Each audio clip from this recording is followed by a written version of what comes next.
Bafowethu ukuthi akunayo amandla enough. Bengifisa ukuthi ngadlusa lo mlayezo lona kulezi insuku zombili.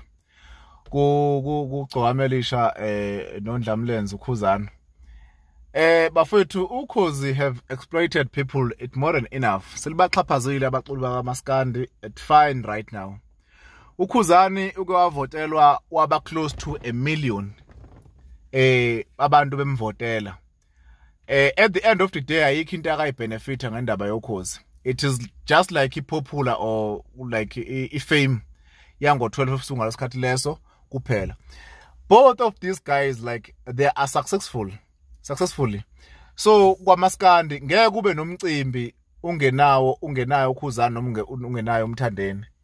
And ayikho into ongako mhlawumbe eseyikho ukubona bayidingayo akufani njengabaculi abasakhulayo. uKhozi lento eliyenzayo njengamanje abantu bamthandana nabantu bakhuzani bazocounta bebala ukuthi kufuna abacompete ukuthi ufuna abadlula omunye kwaMthandeni adlula uKhuzani kwaKhuzani lo Mthandeni ngokuvota nani ukuthi umuntu wakhe angene kwi top 10 yoKhozi. If mina bengangena phakathi kwabantu bababili bengabatshela ukuthi they must withdraw lento yoKhozi batshela abantu ababasupporta ukuthi aba withdraw.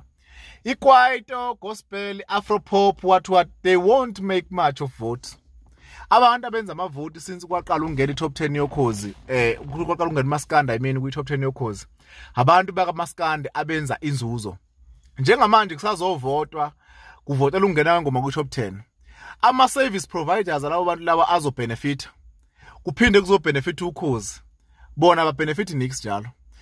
Kusazovotwa kuvotela ingoma ezongena kwi-top 10 awucabange ukuthi 1.5 times 9 noma nje times 1 million ukuthi how much is that uphinde yo times 300 and something wathola egcwamelisha and many other artists ukuthi uKhozi labana malini lwemali.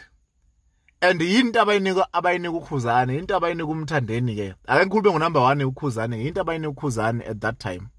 So lento uKhozi it is being schematic. We should negotiate such things. Luyadlala ngabaculi like abaculi ufuna betime phela nabo bebabantu abafundile bakwethu beyitime lento le. And bayazi ngoba bayathi abantu bakaMaskandi ngeke behlale bangena kwi top 10 yoKhozi.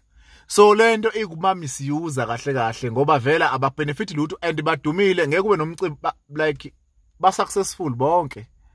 So ngicela ukuthi bake bazame angazi ukuthi mangathiwa nginendlela yokuthi ngibe powerful ukuthi ngikhulume nawo wabele ngibancenge ukuthi no abahlangana lento le bayicancel indaba yoKhozi akube na at least something abazoyithola noma ngathiwa imonto ye million noma ngathiwa yini. Khona lento njengamanje ukubaxhaphaza amandla abo bewadle mahala.